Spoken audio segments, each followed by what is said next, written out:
because they're just gifted people. That's what I fall asleep to. What do we do? We're going to die. What is the play here?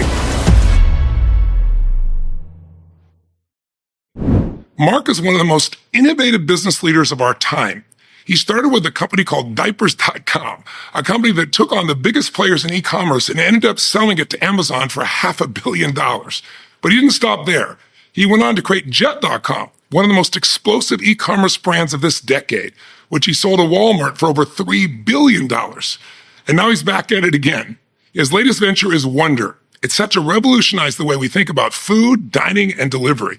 This conversation isn't just about business. It's really about vision. It's about taking risks. It's about innovating and building something truly extraordinary. I know you're going to find this episode both fascinating and deeply inspiring. So let's jump in. Welcome to the Holy Grail Investing Podcast with Tony Robbins and Christopher Zook, joined by my partner, CAZ Investments, Marc Wade, and I have two special guests today, Tony Florence, co-CEO of NEA, and Marc Lore, serial entrepreneur, founder of Wonder. So, gentlemen, thank you for being here. We're really glad to have everybody. We're going to have a lot of fun, and we're going to talk about a lot of different things. We have two people with very, very different backgrounds. So for the audience, Tony Florence, if you'll start us off, tell us a little bit about your background, how you got from where you were, short answers, but give us an idea of, how did you end up in the seat where you are today? Well, thank you, Christopher. It's great to be in front of everybody and amongst friends here. I'm co-CEO of NEA, as Christopher mentioned, which is a large venture capital growth equity firm.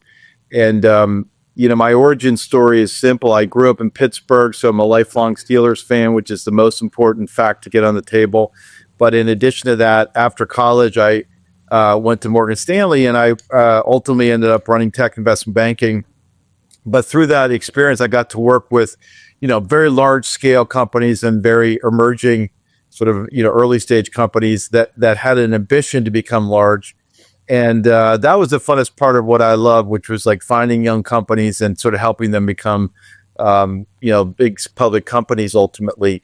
And so I was very fortunate to have the opportunity to transition over to NEA about 2 decades ago. So I've been in NEA for 2 decades now, where we've seen obviously a lot of change in both the industry and our firm. And I've been focused from an investment perspective the whole time around the technology sector, which we can talk about, and ultimately am now co-CEO, which means I'm responsible for the organization. Gotcha. Marc? Yeah. So, I, ever since I was 4 years old, wanted to be a farmer because they grow stuff from nothing. I was born with this sort of entrepreneurial DNA, did every business you could think of as a kid, from baseball cards to car washes to lemonade stands and everything in between.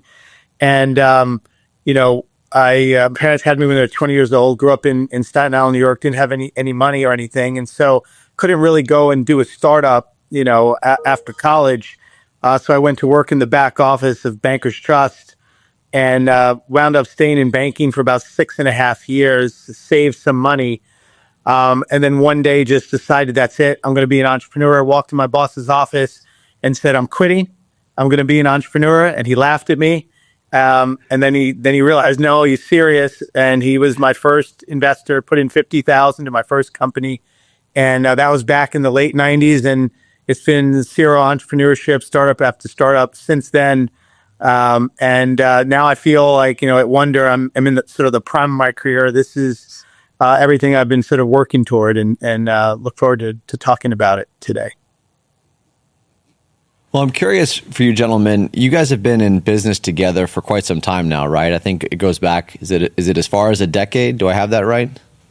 Marc, it's longer than that. It's Marc Lore and I have been doing this for almost 15 years now together. Yeah, that's right. So I'd love a story like that you hear about, unfortunately, so many partnerships that don't last that long and certainly don't have the success that you guys have had. How did that all get started? I mean, how did you guys meet and what bonded you together other than just making your first investment? Because surely there's something outside of that, given the kindred spirits you are. Well, maybe I'll start, and some of this will be a bit of a memory lapse for Marc Lore now, but I'll dispel one myth, Marc and Christopher, which is that those with money can kind of invest where they want. we have to, at NEA and in venture capital, we have to chase the best founders and entrepreneurs. And so it actually took a couple cold calls into diapers.com and ultimately getting routed through customer service and then eventually to the founder, CEO, Marc to ultimately make the connection. And really, I just been hearing a lot about Marc and about the company and, was sort of fascinated by this. And it was just serendipity that at the time I was just recently had joined NEA and had just been hearing great things about it. So I chased Marc actually for that first meeting, and Marc ended up at diapers.com being the first investment that I made at NEA. And obviously now we're on the third experience with Wonder over the last 15 years or so. But in any event, that was sort of how I got in front of him. And then fortunately, he didn't kick me out after that first meeting. Well, I mean, Marc, that's a fascinating situation because most people think that the people who have the gold make the rules, right? That's the old saying. And the reality is in the venture world, in the growth space, a lot of times it's the people that want the gold that actually get to make the rules. And so in your situation, what did you see in NEA and Tony Florence specifically that made you say, okay, this is somebody I want on my cap table. This is somebody I want to actually help me grow my business? Yeah, I mean, I'll say, Tony is one of those extremely rare venture investors who is not only, entrepreneur friendly and thinking about the best interest of the entrepreneur, but he's also a big visionary thinker himself. And so I really like that as an entrepreneur, someone who really understands the big picture, the vision, and how big something can be, and wasn't afraid of how much capital it required to get there. He was more focused on the size of the prize, which again is rare. And I think also Tony has the unique ability to think beyond just the current company, but think about the long-term relationship. And so, I to give you a great example, I don't know what other investor would do this, but after we had a success at diapers.com, and we all made a lot of money, and it was great. I took some of that money and invested in a startup that Tony had recommended. It was my sort of first, venture investment myself. And 6 months, I think, into it or something, Tony's like, "Hey, this probably wasn't the best company for you to be your first company, and I put you in this, and so I'm taking you out." And he did, and it was unbelievable. I couldn't believe it.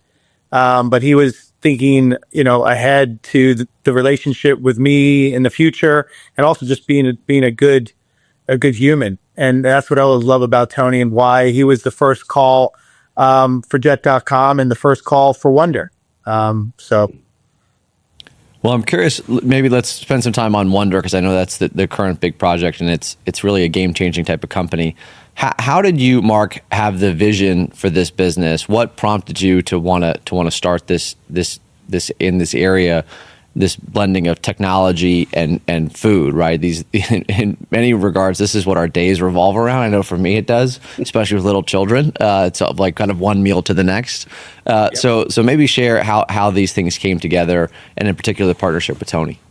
Yeah, I'll tell you the origin story. The vision has evolved a lot since then, and it's even bigger than it was when it started. But the original, thesis was food delivery was exploding around the world over the last decade.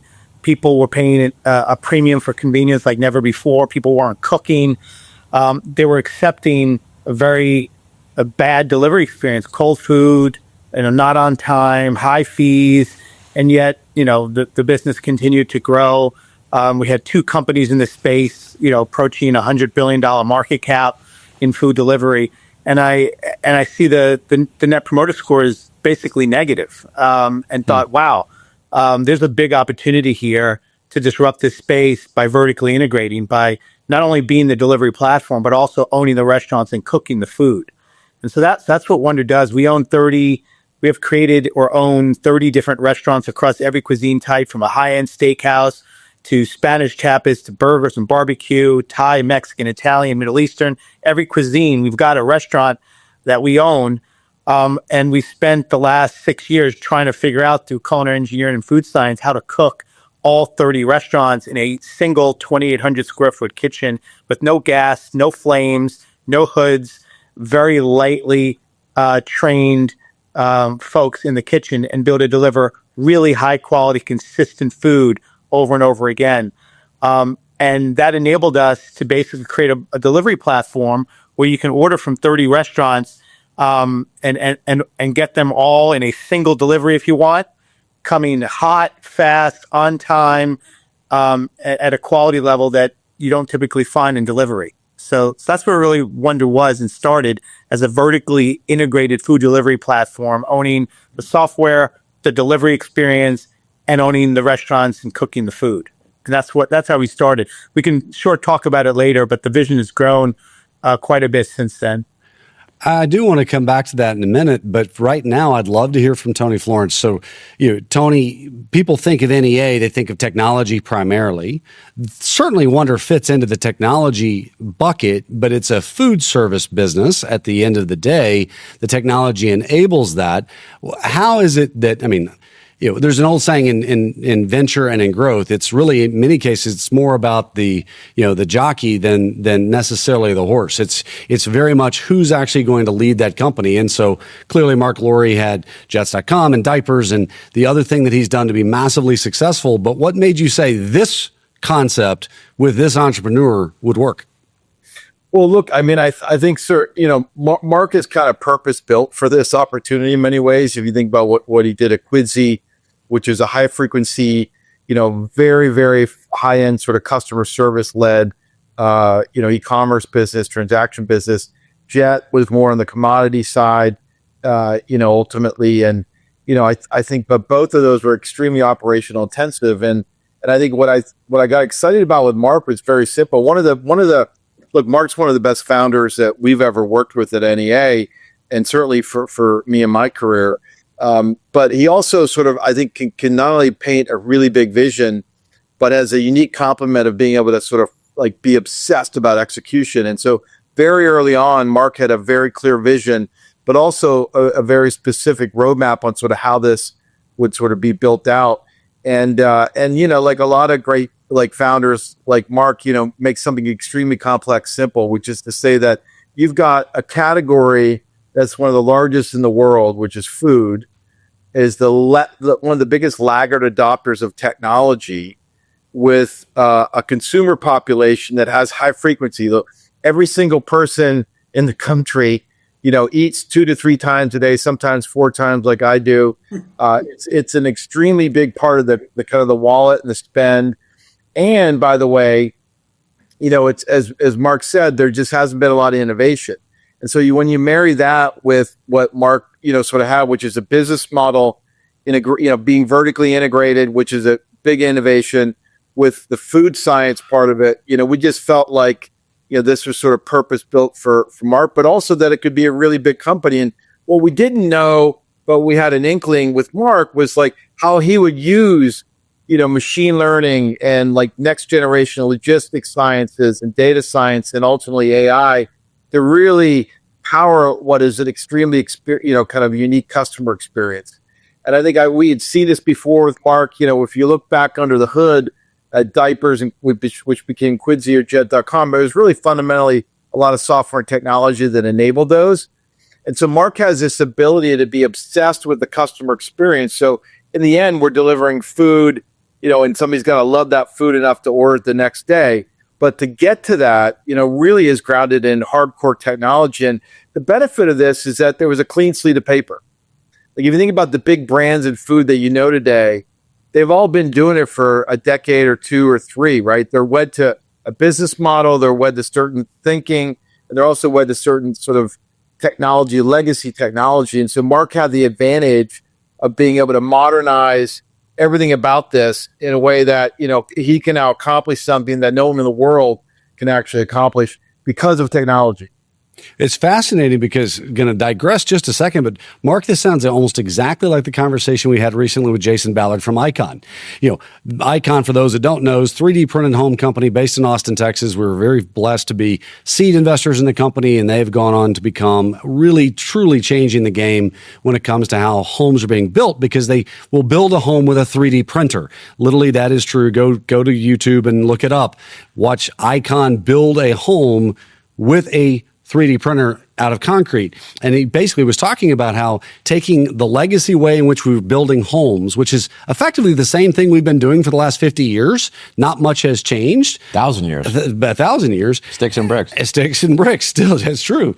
And now using technology, AI, machine learning, and other things to be able to completely revolutionize an industry that just was very wed, to use your term, Tony, to just the old way of doing things. And so it's fascinating to see that. Hey, Mark, I'm curious. Can we take a deeper dive into the food science component of this? Because I think for a lot of people, they think about food and it's a basic thing. It's something that they're very familiar with because they interact with it every day. Maybe you're like yourself and you fancy yourself a little bit of a cook and you like to cook. So I'd love to learn a little bit more about like what the technical side of all this looks like and what goes into everything you just said about bringing 30 different types of restaurants into one. Did you say a 2,800 square foot kitchen? Yeah, is that right? 2,800 square feet, which is yeah, and then getting it out the door. So that, I was just thinking about this the other night of like, well, if I'm going to order food, I don't order a steak from one of the nice places because I know it's going to come cold. I know it's not going to be the same experience. So I totally eliminate that kind of a cuisine from the opportunity set. But I mean, clearly you guys are onto something here. So I'd love to learn. 560 unique meals that we can put out of that kitchen. So it's set up a little bit like a micro fulfillment center in that there's a conveyor, there's a semi-automated expo area, there's one hotline. So off-peak hours, let's say at midnight with volume low, 2 to 3 people could actually manage all 30 restaurants. So it's really systematized. We can cook a steak in 6 minutes to perfect temperature, seared on both sides perfectly without a flame. We can cook pizza in 90 seconds. We can cook pasta without water. We can cook wok stir fry without a wok. We've just kind of invented new processes and new ways of cooking food to replicate the quality with incredible consistency, all from fresh food cooked to order. So nothing's frozen, nothing's reheated. Everything is finished in the kitchen.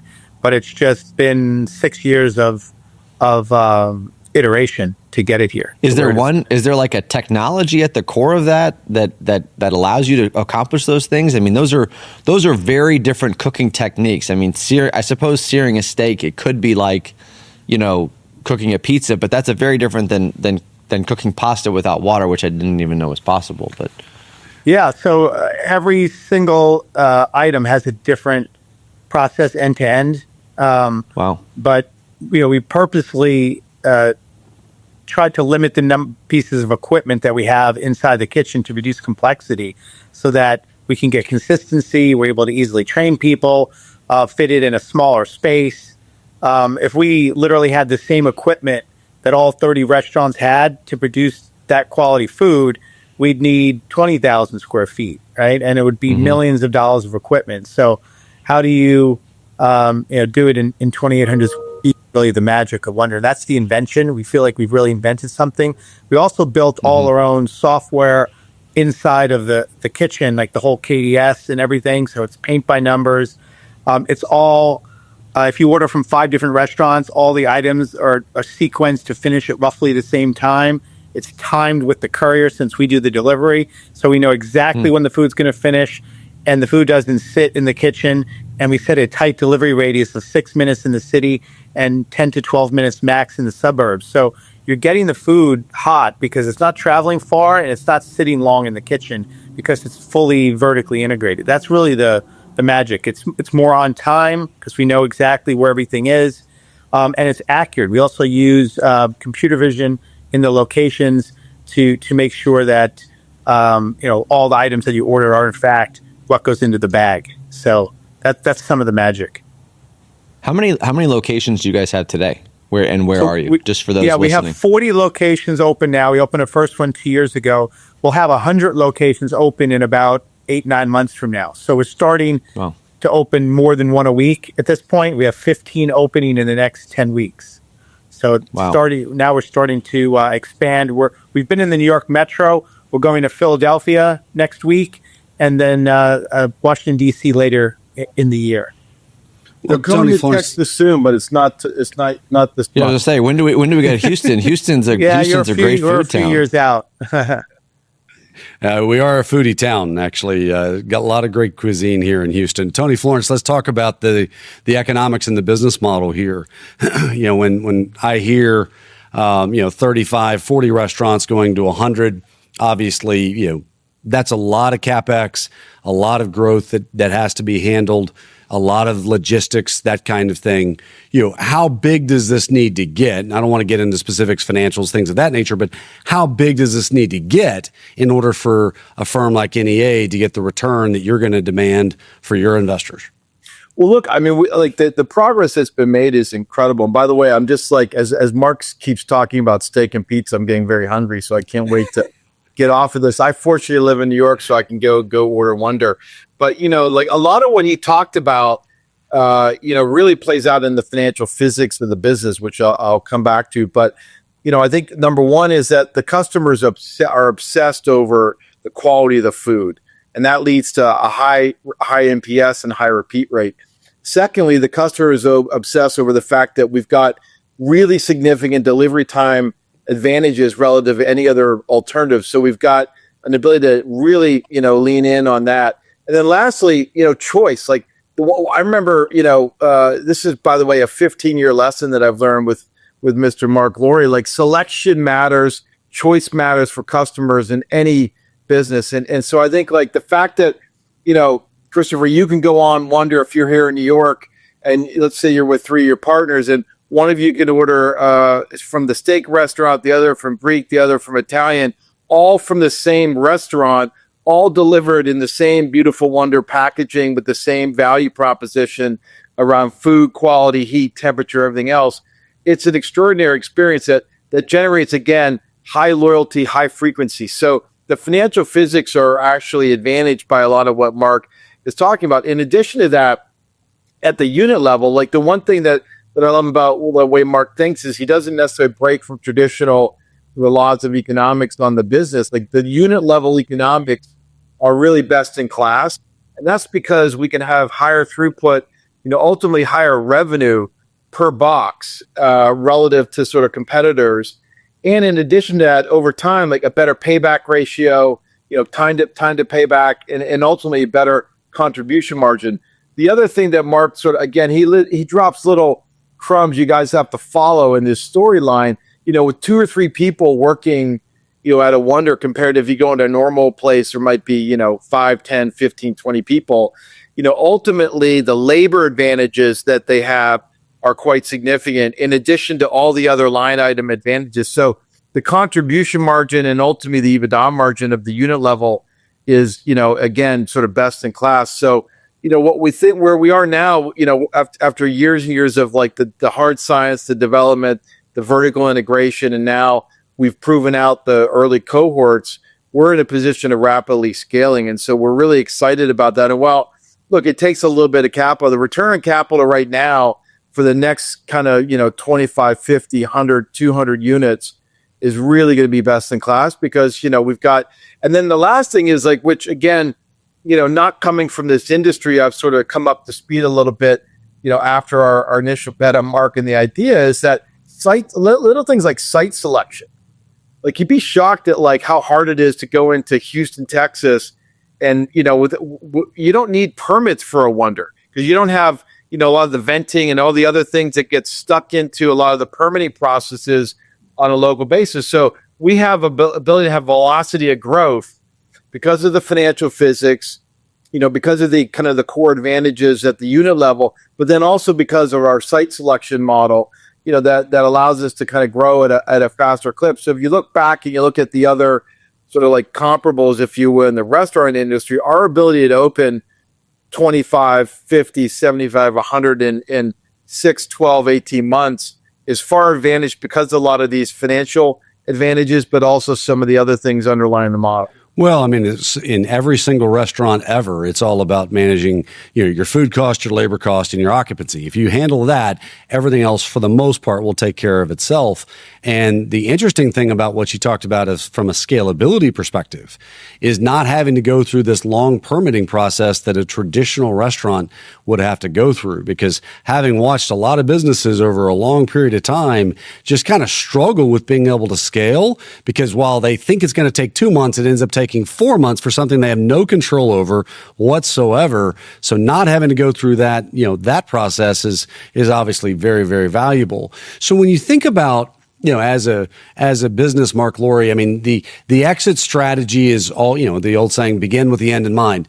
The situation here, is it to build it and sell it to strategic? Is it to take it public? What do you see? And obviously you never know for sure, but you've got to have a target. What do you see as the exit for something like that? Yeah, I mean, I see this as a multi-generational company, over the, next coming decades, even the next century. So yeah, that'll have to go through an IPO. We're not, focused at all on an exit to sale like the last two times. This is everything I've been working my entire career for. I think this has the chance to be a massive company and have a real impact positively on the world. I think that's wonderful, and I love to hear you say that. Sorry, no wonder, pun intended. But the thing that you said that struck a chord with me. Anybody can look you up and know that you do not need to do this. You've had a lot of success in your career. I know you're a serial entrepreneur. I know that you are an athlete. You're driven, and I love that. But at the same time, why keep doing this? Why risking large amounts of your personal capital and the most valuable asset you have, which is your time, to do this? What is it about this that just makes you say this is what you've been built for your entire life? Yeah, I mean, first of all, I just love building companies. So, some people, love, their hobby. This is like my hobby and my work. I love it. I love building something from nothing. But I think this business in particular has the chance to make a really big impact on the world through, both food and health. And so, one of the things that we're working on, as we're continuing to build out this core business, we're also thinking and innovating for the future. And we talked about Wonder, the core business, the first party business. We also bought Grubhub and Seamless, which will bring 375,000 local restaurants onto the Wonder platform to be able to provide both first party and third party delivery. We bought Blue Apron, which is a meal kit company. And in the future, eventually grocery and reservations, so that it is a true super app for mealtime. All the different ways in which you eat, you can be done through the Wonder app. Now, how do you keep, these commodity businesses connected in a way that makes somebody want to do groceries or do local restaurant delivery or meal kits, everything all through one app? It's really data and building a moat around it with AI, where it starts with your health. We understand your biomarkers and your health diagnostics. We take your Oura Ring data, whatever wearable data, understand your food preferences, and eventually get to a place where we can feed you autonomously according to your health goals, because we've got all the ways in which you eat. So think breakfast, lunch, and dinner. AI knows the foods that you love, know your food preferences, and is able to not only recommend the meals, but also then deliver it. You go out to a restaurant, you make the reservation through Wonder, we tell you what to eat off the menu. You like to cook, we'll send you groceries and tell you what to make for breakfast, lunch, and dinner. But again, all according to the health goals that you set, because we've got all your biomarker data and sleep data and exercise data and all the rest. It may seem far-fetched, but I've been eating the dog food for the last year. I'm now 90% of my meals personally are AI directed, meaning 9 out of 10 meals, I'm eating exactly what AI tells me. I've, never been happier because the food diversity is better than I could think of myself. I score every meal, so now it really is dialed in and knows the foods that I love. And best of all, it's improving my health without me even having to think about it. So that's something we want to eventually long-term bring to the masses. Even if somebody was only cooking every meal, imagine sending groceries and just saying, make this for lunch, make this for dinner, make this for breakfast, and being able to make perfect, efficient use of your groceries, because AI knows exactly what was sent, right? So that is the bigger vision that we're working toward. But again, you have to be able to walk and chew gum at the same time. So while we're innovating for the future, and that is, years away, we're also laser focused on the core business and building this incredible vertically integrated delivery platform. So we're kind of, doing both. And I think from an organizational structure, it's important, to segregate that into like a separate subsidiary unit where the same people aren't working on both, so that there's no risk of distraction from the core business.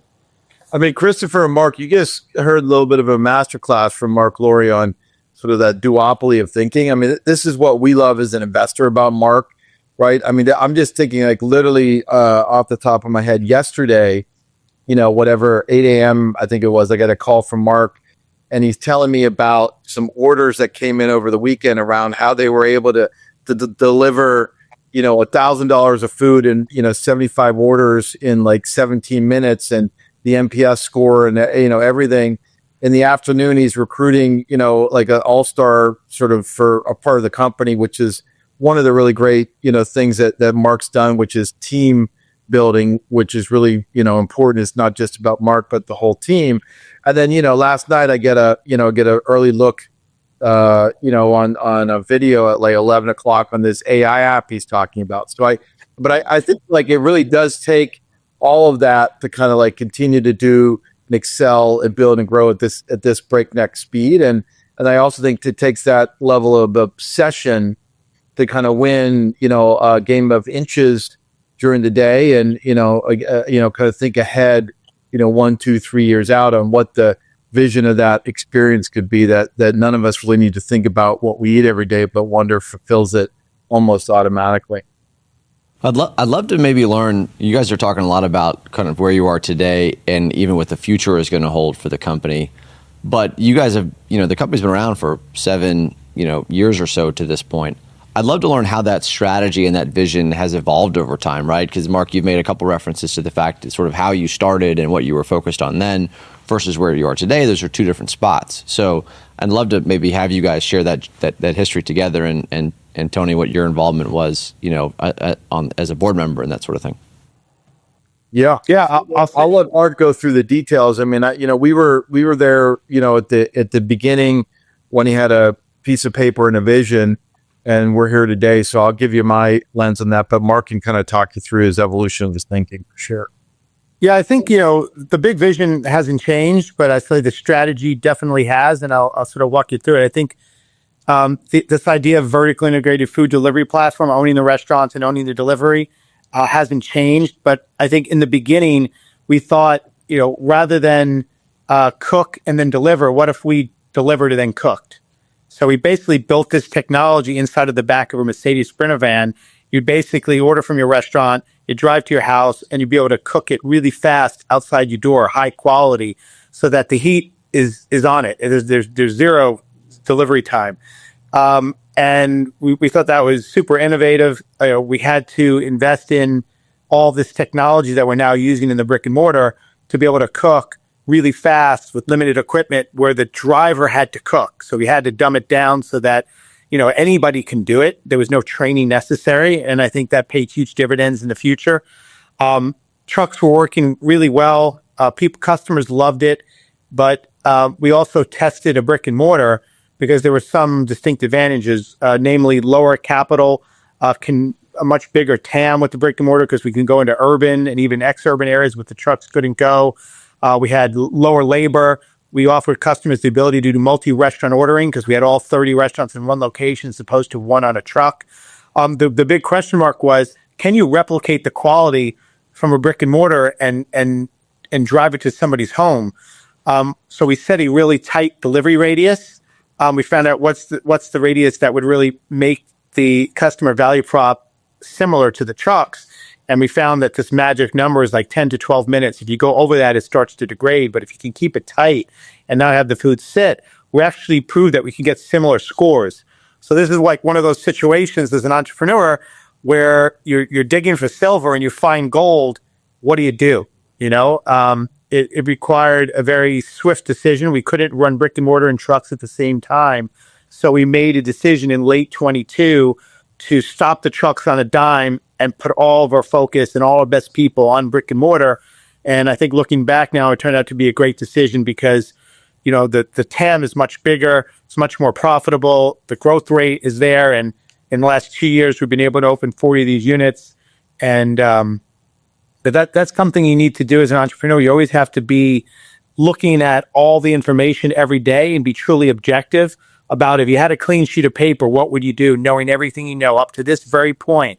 And you have to have the ability to recognize that and make tough decisions. I say take risk to reduce risk. I think a lot of people, just in general in life, tend to underestimate the risk of the status quo and overestimate the risk of change. And that's something you have to fight every day through. I love that, Marc. Marc, it's something to where I love the way that you put that, is because so many businesses that we've watched over, my 30 plus years of investing, it is literally just amazing how many people say we just don't want to take the risk because of the fact that we're doing fine. And then ultimately they don't realize that they're being basically disintermediated in whatever way it is, whether you talk about Eastman Kodak or, Blockbuster Video and all the stories that are so, prominent out there, where people just don't realize that they're being destroyed. They just can't feel it yet. It's amazing to think about how many companies would benefit from that psychology of knowing what we know up to here today, blank sheet of paper. What would I do if I was starting the business from scratch? But that is so hard to get across an organization that, to use the term from earlier, is wed to a particular, way of doing things. And so I just love that aspect of it. But that's got to be hard to help your culture understand that, because it can cause you to have to pivot. There's the old saying as well, which is, if it ain't broke, don't fix it.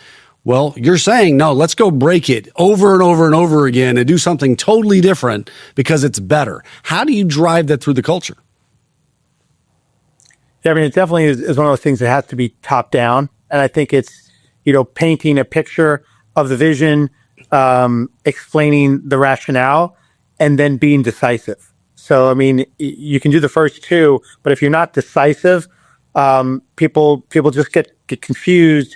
They don't understand what the priorities are. It feels riskier to make decisive, call, but that's what's required to get everybody refocused quickly. And it feels risky making it quickly because people like to believe that taking your time to make a decision is less risky. But in many cases, it's the opposite. It's not making the decision quick enough is usually the biggest risk that you can take.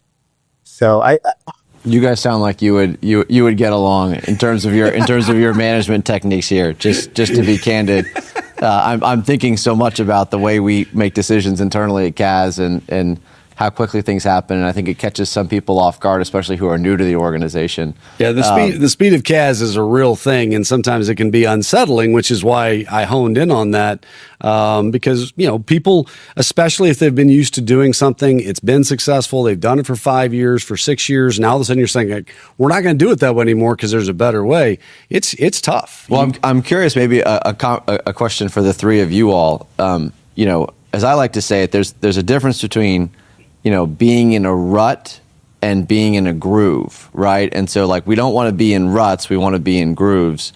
But how do you guys know when you're in a rut or you're in a path, that needs to change and might need to change violently, versus being in a groove and saying, like, we have a good thing going here, we've got the tiger by the tail, we need to stick with that one. Tony, I'd love to hear your perspective, because you see so many different companies and so many different entrepreneurs that approach it differently. What are your thoughts? Yeah, look, I mean, I was just going to say, I remember when Marc called me about this evolution of the model, and those were like what you just heard is exactly some of the conversation we had, which is I was like, look, what is the risk if we don't do this? What's the risk if we do it? And I think at the end of the day, one of the things I've always said about Marc, but also, just great founders, is they're great stewards of both risk and opportunity. And, I think, in this fine, the good news is, like, we've had a couple, sort of iterations with Marc on multiple businesses where we've just got that level of trust. But the truth is, it's every decision in the moment matters. And, Marc, is very clinical in some ways about some of these decisions, but he trusts his instinct as well. And so I think that at the end of the day, a lot of it, Christopher, has to, like, the best founders, whether it's you and your leadership at CAZ, or Marc and his leadership at Wonder, or running an investment organization, the best, you have to live in this duopoly of, like, really leaning on the data and understanding sort of what really matters, like what's really going to make the difference, and then also trusting your instincts. And I think those are the things that really sort of matter. And and I think bringing the organization along is obviously part of that. But in some cases you don't have a choice. Like, I think Marc in this case just felt so compelled that there really wasn't even a good rationale not to do this. And it as it turned out, the good news is he's more lucky than not. I mean, more right than wrong. And so it's kind of worked out. But we've seen him do this a couple times at each of these experiences that we've had. Yeah, I'm going to stay with you for a second. I think the key. Hang on just a second, Marc, because I want to stay with Tony on this, because the fact that you're the seat that Tony you sit in is a different perspective, because I'm sure you've also seen plenty of entrepreneurs that are always chasing the shiny object. They think they're in a rut when actually they're in a groove, and so they start doing this, that, and the other, and they actually harm the organization. Yeah. How do you identify the entrepreneur who's right and is definitely this is the path to go, versus, like, dude, you got to stop bouncing around? Well, a lot of it has to do with focus, Christopher. So, like, I mean, I think you kind of know it when you see it. And a lot of the times that like you've got, this sort of goes wrong, if you will, it's been a distraction and a level of chaos and disruption that sort of happens that, is not focused. And so I think that the key thing is to end up being very focused on the key couple things that are going to really matter. And I think in the cases where these are what I quote successful evolutions, some people like to call them pivots, but these evolutions that are successful, they tend to maintain a level of obsession and focus that really matters, because you can't do everything right at once. And so that's really what I think makes the difference between, a world-class top decile founder and CEO like Marc and the ones that aren't, is that ability to kind of stay centered on a focused effort, even if you're pivoting a little bit or evolving. Gotcha. Marc, what were you going to say? Just to build on that, I think, companies, it's not about whether or not the company is focused. It's really about the people, or the individuals, or the executives focused or not. And so I think a lot of it comes down to the nuances of the organizational structure. So, for example, with Wonder AI, purposely built a separate subsidiary run by somebody that was recruited from outside the org, not taking great talent from the org. Actually, an opportunity to bring in great talent, because it was a separate sub. And that sub is completely autonomous, with no connection to the mothership at all, at least for the coming couple of years. That's really important, because that doesn't, we don't want any person working on the core business to be even remotely distracted by AI. The only person in the company that's thinking about AI and the core business is me, is the CEO and founder. So I think that's really important. I think sometimes people miss that. You can do more if you have the right level of talent and the right org structure. So, I mean, basically what I heard is that you can overcome some of that limitation by, sometimes siloing is used as a negative term. And what I hear you saying is it can be used as a very positive term, where, you give people their lane and say, go run as fast as you possibly can. And if you have multiple lanes at the same time, collectively, the organization can run faster than it would otherwise run. Marc, to your question, we celebrate our 25th anniversary next year. And it's something to where, there's been many times over the years where we have chased what seems like shiny objects, but then ultimately that level of conviction that Tony talked about, where it becomes so clear and so absolutely certain that this is a good idea, that it would feel wrong not to lean into it.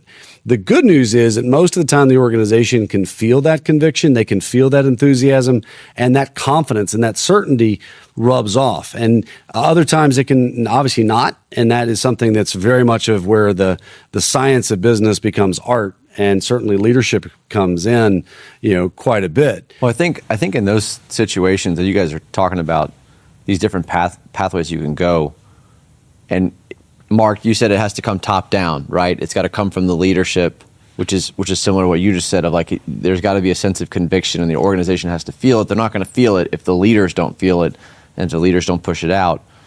But the way leaders get there ultimately is it. And it's, Marc, as you were talking, I couldn't help but think about you must have some kind of a framework that you've used to have this success that you've created multiple times with multiple companies. I'm curious if you have a formal framework. Is it an informal framework? And if you do have a formal one, what is it? I mean, like what are the styles that you use? What are the techniques you use to create this type of success and to create this kind of focus? Because it doesn't happen organically. That's not the way people are wired. They're just not gonna naturally flow into it. So I'd love to hear your answer there. Yeah, so I do have somewhat of a formal framework I call VCP, Vision Capital People. Each one has 4 elements to it.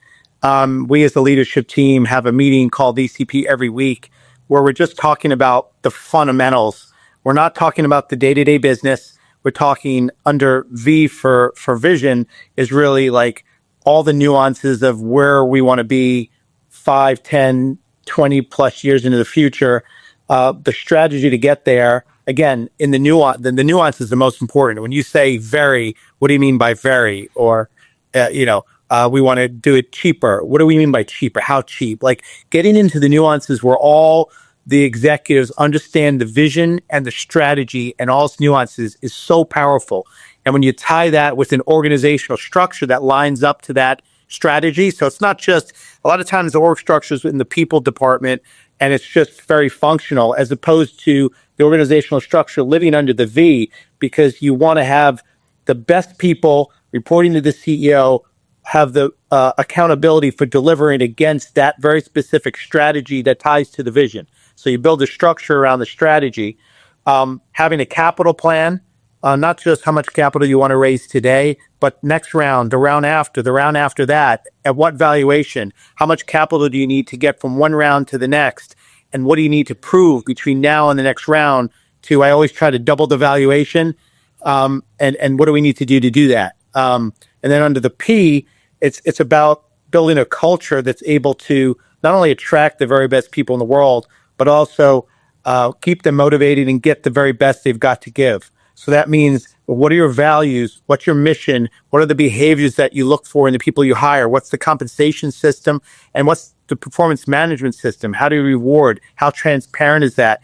And most of the time, like that's like, a people function, but we as a leadership team and all the execs in this VCP team go through, again, the nuances of these pieces, these foundational pieces to set the right foundation to be able to leave it to the best people to go execute. That's what you want to do ultimately, is everyone knows the vision, they know the strategy, you got the capital plan, you've got the right culture, you got the right systems, put the right people in the right spots, and then the magic happens. And that's a beautiful way to put it. And of course, when you say it, it sounds so easy.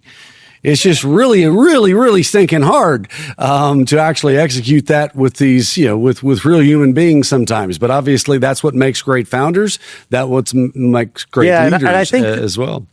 Yeah, just to build on one more point is that you mentioned before about being in a rut, and I've seen big companies do this. You sort of get into that day-to-day flow. The monthly manager meeting, the quarterly meeting, the annual meeting, the EPS guidance, earnings reports, meetings, and you're just meetings. There's not a lot of thinking. You're kind of just going through the motions on the business. And I think it's super important as a founder that you have to be and spend a considerable amount of time every single day thinking clean sheet.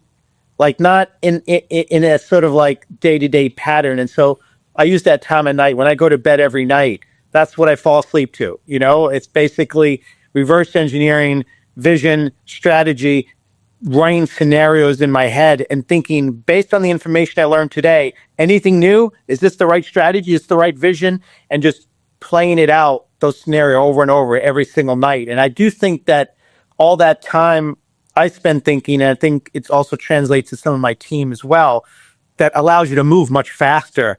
And because otherwise, like a strategic, like when you said Kodak or Toys R Us or something, it's like, no, they need to be thinking in like 10x speed that they're probably thinking, and they're just not spending enough time. It should be like every night. What do we do? We're going to die. Or we got to do something. We got to figure out what is the play here, and instead it's just filled with all this other nonsense, Tony, it's fascinating to think about how hard it is to actually execute on that and how few founders are able to accomplish that, which is why, the win ratio, is hard in the world of growth capital and venture capital. Let's zoom out just a little bit, because I think the audience would love to hear your view on where, NEA is one of the granddaddies of venture capital and growth capital that exists. How does this environment that we're seeing today compare to where we were a year and a half ago when it was a very different environment, and obviously compared to 2021 when everything was hot as a firecracker? Where do you see the industry going from the standpoint of opportunity, risk, and ultimately the rewards on the other side? Yeah, look, I mean, I think, at NEA, look, we've been, very fortunate to be around for 5 decades, which means, that we've been able to sort of both navigate and also lean into, lots of that change and evolution, good markets, bad markets, technology cycles, transitions. And I think, look, we would say we've never been more excited and encouraged by what we're seeing today. I think that, we, the what you're referencing in terms of like the last couple of years, clearly we were in a capital market cycle that wasn't sustainable. I remember we spoke about this together actually like 2 or 3 years ago, and we both had a very similar sort of point of view on that, and that obviously governed sort of how we thought about valuations and about entry points in our capital